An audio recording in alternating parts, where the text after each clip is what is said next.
心中的菩萨，月亮一样的爱啊，伴我走天涯。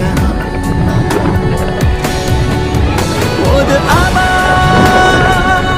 我的阿妈，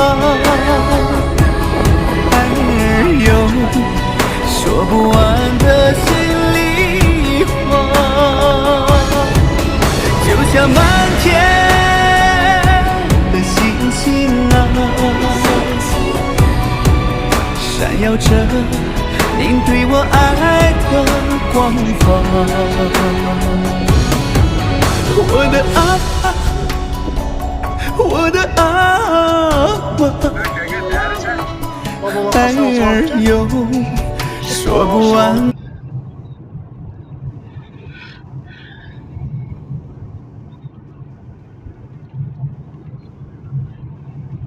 Aşkımla çal zaten, aşkımla.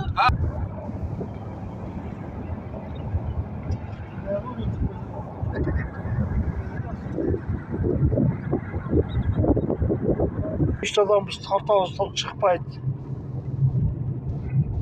Min tane.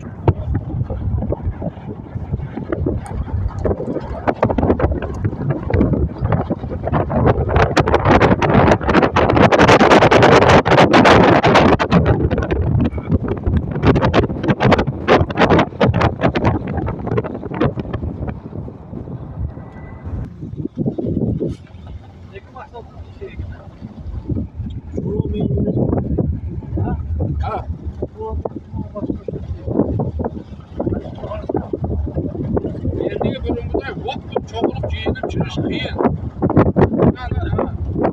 Neydi şu anda işte Türkiye komutanlar seviyediğimizi seviyediğimizi hop buraya eriştirdi.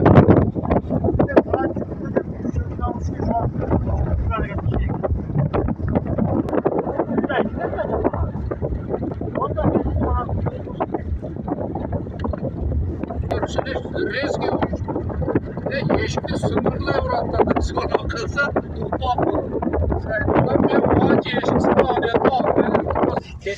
Sınıf falan ne mal bu etkin?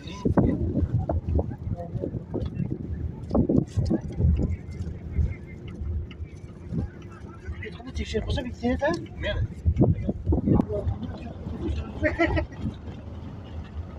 İşte